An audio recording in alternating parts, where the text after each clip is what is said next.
Ja të kemi përsëri në studio bashk, flasim shpesh për punën, sepse është një nga aspektet më të rëndësishme të jetës, dhe folëm për marrëdhënien që të rinjt kanë me punën, sot në fakt do të kapim një aspekt tjetër, dhe që ka pikërisht lidhje me dëmtimet në punë, me dëmtimet në punë dhe në fakt dhe se si e perceptojnë mediat dhe se si e pasqyrojnë mediat gjithë problemet dhe problematikën e përgjithshme që kanë punonjësit në punë, sepse ndodh shpesh që të ndodhin skandale pikërisht në vende të ndryshme të punës, sidomos në punë që kanë edhe përmbajtje të larta të aktivitetit fizik dhe që nuk shfaqen ndoshta ashtu sikurse duhen nga mediat. Po jo vetëm, një problem që është në Shqipëri edhe jashtë Shqipërisë. Ka dalë në sipërfaqe një tjetër argument që është ai i ngacmimeve në vendin e punës dhe të paktën në Shqipëri shumë rrallë dëgjojmë, megjithëse ekzistojnë shumë portale, shumë media, shumë emisione investigative, shumë rrallë dëgjojmë të flitet për problemet që punëmarrësit kanë në vendet e punës. Dhe do ta bëjmë bisedën e sotme me zonjën Frosina Gjino, drejtore e Qendrës Shqiptare të Sigurisë dhe Shëndetit në Punë. Mirëmëngjes, mirë se erdhët. Mirëmëngjes. Zotin Svetomir Canev, pardon if it's not correct. It's fine. Ai është përfaqësuesi i Agjencisë Evropiane të Sigurisë dhe Shëndetit në Punë dhe zonjën Entela Ysunllari, zëvendës kryeinspektore e Inspektoriatit të Punës. Mirëmëngjes dhe mirë se erdhët. A mendoni se flitet mjaftueshëm në media ose në shoqërinë civile për aksidentet në punë të çfarëdo lloji dhe natyre qofshin ato? Së pari ju falenderoj që i kushtuat këtë emision punës dhe mbrojtjes në punë të punëmarrësve, sepse është një çështje shumë e rëndësishme dhe pak e trajtuar në mediat shqiptare. Ne flasim në media për lloj-soj problematikash dhe kjo që është baza e jetës, ku njerëzit duhet të mbrohen nga aksidentet, nga sëmundjet profesionale, nga stresi në punë e të tjera, trajtohet shumë pak në media. Kështu që ju falenderit që na ftuat dhe së pari unë dua t'ju komunikoj se ne jemi duke zhvilluar një trajnim 3 ditor, tip tryezë rrumbullakët dhe trajnim, i financuar nga Bashkimi Evropian me të gjithë aktorët që operojnë në fushën e sigurisë dhe shëndetit në punë në Shqipëri. Është shumë e rëndësishme që kjo tavolinë të zhvillohet dhe ne të njihemi cilët janë aktorët e interesuar në këtë fushë. Dhe një pikësynim i rëndësishëm i kësaj tryezë të rrumbullakët është përfshirja e medias. Pse do të thoni ju? Sepse media luan një rol të rëndësishëm në informim, në ndërgjegjësim dhe në pasqyrimin e realitetit. Dhe këtë jeni duke e bërë me Agjencinë Evropiane? Po, ne jemi të financuar. Është një bashkëpunim? Po, ne jemi të financuar nga Bashkimi Evropian dhe Agjencia Evropiane e Sigurisë dhe Shëndetit në Punë. Sa sensitive është kjo çështje në Europë? How sensitive is this issue, the occupational safety and health issue in Europe? Well, it's a very important issue, and është një çështje shumë e rëndësishme. And that's why I'm very happy to be here on behalf of the European Agency for Safety and Health. Prandaj jam shumë i lumtur të jem këtu dhe të përfaqësoj Agjencinë Europiane të Sigurisë dhe Shëndetit në Punë. And to share our experience and knowledge with our colleagues in Albania. Dhe të ndaj eksperiencat tona dhe njohuritë me kolegët tanë në Shqipëri. Ka ndryshime sigurisht që ka ndryshime, por kush merret përballë, sepse nëse marrim për shembull vendet skandinave, dim që ka një qasje shumë pozitiviste ndaj punëmarrësve, dim që ka një politika sociale realisht shumë të forta, por ndërkohë duket sikur sa më shumë zbret në jugun e Europës, aq më të vështira bëhen marrëdhëniet midis punëdhënësve dhe punëmarrësve. Kështu që çfarë kush merret përballë, le të themi si politik dhe si është Shqipëria, më sa keni parë në Shqipëri dhe nga eksperjenca që keni në Europë, në çfarë pike gjendet Shqipëria në këtë hartë të respektimit të drejtave të punëmarrësve? For sure, different countries have different approach compared to occupational safety and health. And can you explain us what is the difference, the biggest difference between European countries and Albania? Well, of course, Europe is like a patchwork of different occupational systems, laws, traditions. Sigurisht në Europë, vende të ndryshme kanë sisteme të ndryshme të menaxhimit të sigurisë dhe traditat e tyre në këtë fushë. And each country is different, there are groups of countries, but dhe çdo vend është i ndryshëm dhe sigurisht ka grupe vende, shtetesh që kanë të njëjtat politika. Our effort is to bring the universal principles everywhere across Europe. Po përqasja jonë është që të principet universale të mbrojtjes në punë, të sigurisë dhe shëndetit në punë, të sjellim në të gjitha vendet e Europës. That every worker at every workplace should be protected. Dhe çdo punëtor dhe çdo punonjës në çdo vend pune të ndihet i mbrojtur, të jetë i mbrojtur. That the social dialogue is essential, the tripartite. Dhe esencial është dialogu social. And that the change should start from the people, from the society, the understanding of Dhe në qendër është dialogu social dhe tripartitizmi, dhe por kjo gjithçka duhet të fillojë nga ndërgjegjësimi i vetë njerëzve. Nga njëra anë është shoqëria civile, nga ana tjetër janë institucionet. Ndela si përfaqësuese e inspektoriatit të punës, në çfarë pike mendon se jemi? Sigurisht edhe unë dua t'ju falenderoj juve si pjesë e medjes që jeni mund të thuash, jeni ndër të parët që na vini neve në dieni si institucione, që shumë aksidente apo shumë njoftime ne i marrim edhe nga ju, nga media shkruar dhe vizive, nga media sociale, dhe na vën në alert për të shkuar në ato vende pune që ka ndodhur një aksident apo për të marrë masat në lidhje me një aksident të mundshëm në një vend pune. Sigurisht institucionet shtetërore kanë instrumentin ligjor për të kontrolluar marrëdhënien dhe respektimin e ligjit të punës dhe për të kontrolluar marrëdhënien e punëmarrësve dhe punëdhënësve, por siguria dhe shëndetja në punë është një çështje kaq delikate që nuk ka të bëjë vetëm institucioni shtetëror, ai që duhet të bëjë kontrollorin, sepse neve nuk kemi inspektor në çdo subjekt apo në çdo firmë private apo edhe në çdo institucion shtetëror për të bërë këtë ruajtje apo për të parë këtë balancën e sigurisë dhe shëndetit në punë. Por ajo që kërkojmë ne është ndërgjegjësimi i vetë punëmarrësve që duhet të lexojnë instruksionet që tek ashensori, përdorimi i ashensorit apo i përdorimit të materialeve që ata kanë në vendin e punës. Shpeshherë dhe ne shohim në të gjitha cepat në të cilat ndërtohet në Shqipëri, punonjësit, punëmarrësit janë absolutisht të shkujdesur ndaj të gjitha rregullave bazë teknike për të kryer punën. Është për mungesë të informacionit, është për neglizhencë, apo është sepse vetë punëdhënësi nuk është korrekt në këtë marrëdhënie?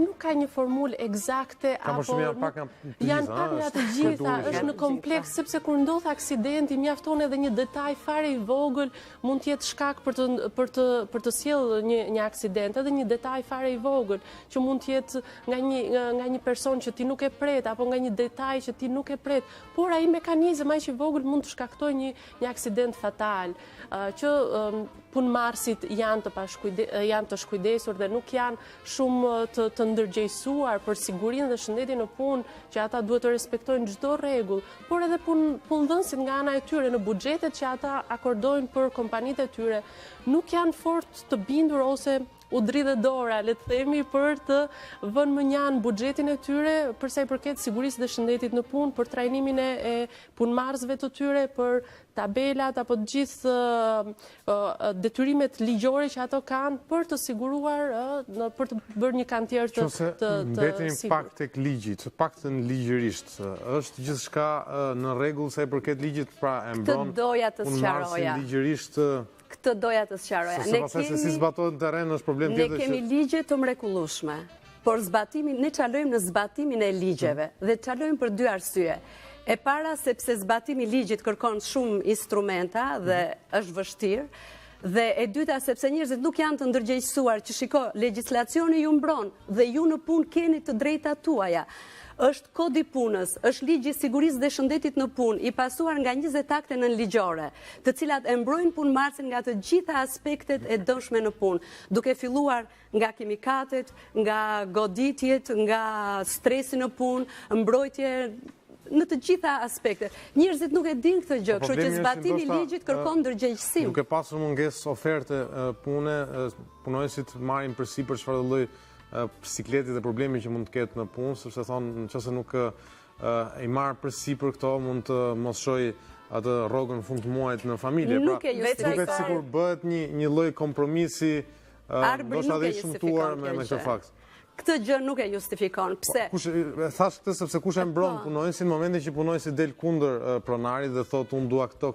Shiko, të jemi të ndërgjegjshëm. Mund të dali para faktit që të nesër mos jetë më në punë. Kështu që kush e mbron në këtë aspekt? Jo, nuk është kjo. Perceptimi i përgjithshëm në fakt, më falni nëse ju ndërpres, po perceptimi i përgjithshëm është që fiton më i forti. Në çfarë?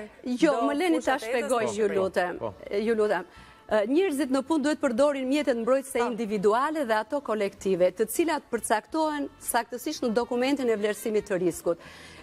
Ju siguroj që këto mjete kanë një kosto shumë të ullët për kompani, nuk i kushtojnë gjë kompanisë. Dhe unë këtë muajin e fundit ja marr me trajnime në kompani për të sqaruar dhe ndërgjegjësuar punonjësit e konfeksioneve se çfarë të drejta gëzojnë për mbrojtje në punë. Nuk i kushton gjë pronarit të bler maskën që mos marrësh plurra, të vendosësh në vesh sepse kushtojnë 500 lekë të vjetra, 800 lekë të vjetra. Punëmarrësit nuk i përdorin.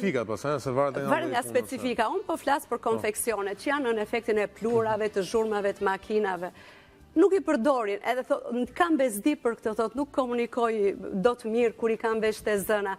Kështu që pronari dhe përgjegjësi për sigurinë dhe shëndetin në punë duhet patjetër ta ndjek hap pas hapi nëse përdoren këto mjete mbrojtëse individuale.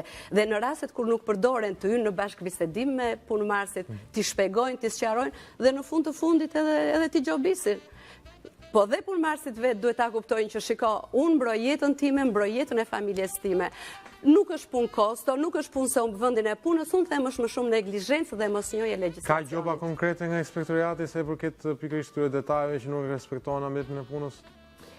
Sigurisht që unë dua t'ju sjell disa krahasime, po të marrim aksidentet fatale që kanë ndodhur në vendet e punës nga viti 2014, ne kemi pasur 25 aksidente fatale me pasojë vdekjen dhe në 9 mujorin e 2017 janë vetëm 13 aksidente fatale, fatkeqësisht, sigurisht ne duam që të jetë zero kjo shifër, por kjo do të thotë që aksidentet fatale janë më pak, ndërkohë kemi një rritje të numrit të raportimeve të aksidenteve jo fatale.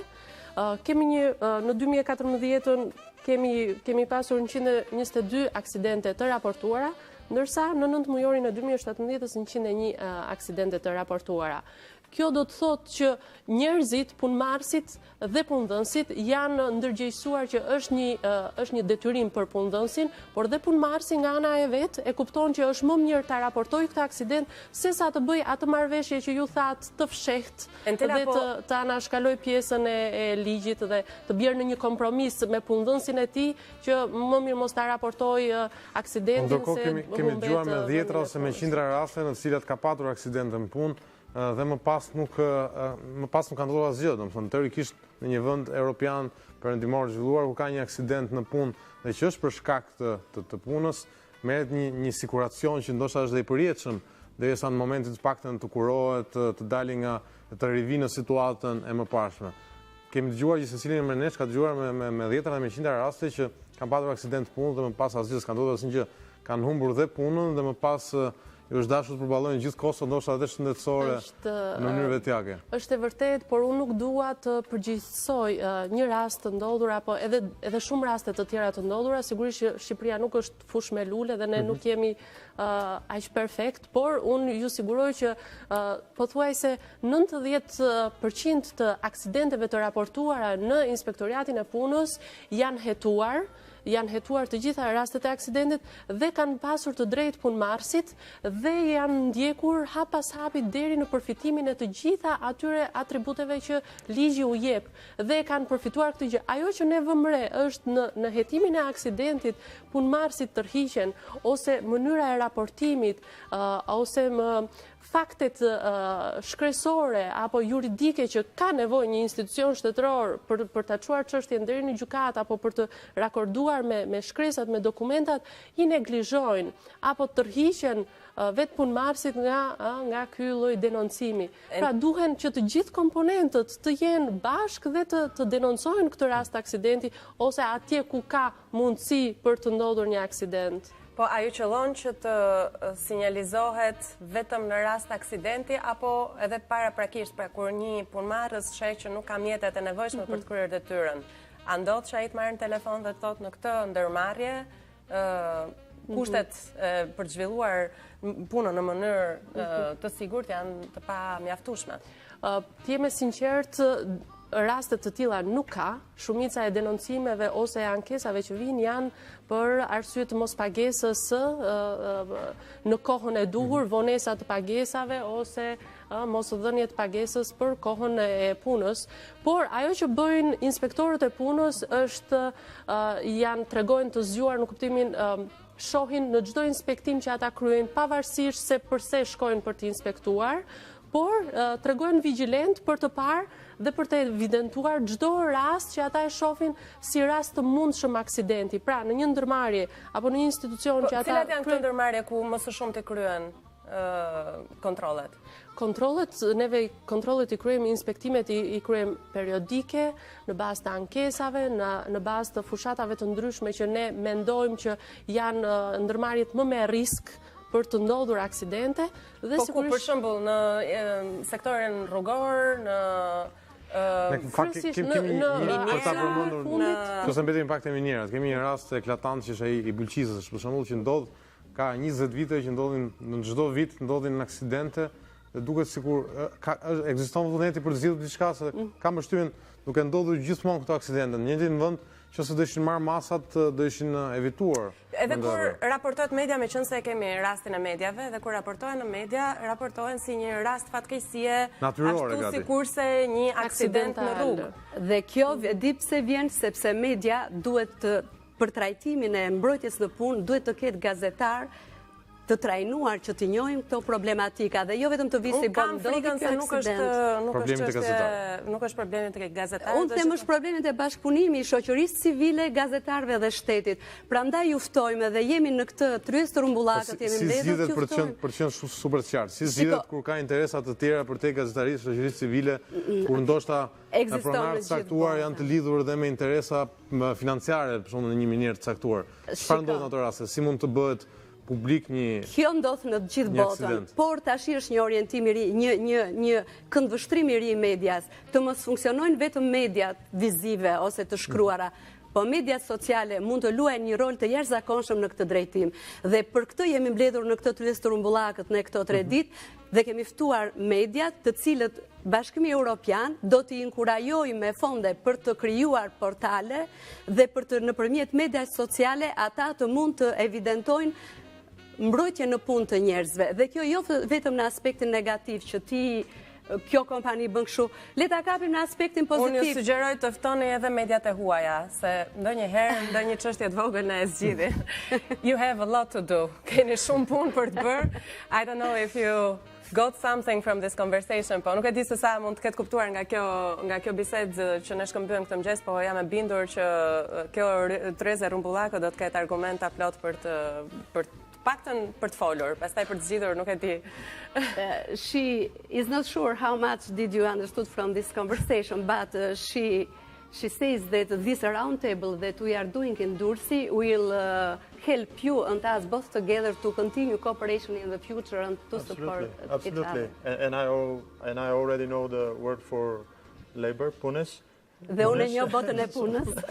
I had also discussion before with the colleagues, so I think I'm Unë e njoh botën e punës dhe unë kam patur diskutim më parë me kolegët shqiptarë. Për ta mbyllur, një pyetje të fundit, në cilin sektor të punës dëgjohen më tepër aksidentet në Europë, nëse mund të bëhet një përgjithësim? She's asking you what sector has the more accident in Europe? In which sector is in high risk for accident in Europe? From your office sector or construction or mine, or what is the risky sector? There are different kind of risks, and it's difficult to compare the risks in an office. And it's psychosocial risks, it's ka riskje të ndryshme, dhe po aq të rëndësishme janë për shembull riskje të skeletomuskuloze për njerëzit që rinë në zyra ose psikosocial për njerëzit që punojnë. And sectors like construction or mining, it's completely different story. Dhe historia me sektorin e minierave dhe të ndërtimeve është komplet e ndryshme. So we're trying not to focus on one sector, but Në të gjitha. this is the reason we pick different topics for our European Clear. Safety Workplace. Dhe ne jemi të fokusuar jo të kapim vetëm një sektor, po të trajtojmë gjithë sektorët për risqet që ka secili prej tyre. Leoni, t'ju falenderoj për Thanks gjithë for being informacionet që here. na dhanë sot sa i përket pikërisht të drejtave që i përkasin punojësve. Ju urojmë suksese në vazhdimsi dhe shpresojmë që të ketë një bashkëpunim sa më të afërt me disa institucione ndryshme, shoqërisë civile dhe mediave, për të qenë, le të themi, avokati i tyre dhe publik. Edhe ne ju falenderojmë shumë, jeni shumë të mirë dhe ju lutem mos na harroni. Absolutisht. Kemi nevojë të shprehemi. Një hapësirë shkurtër publicitare dhe më pas rikthehemi sërish në studio.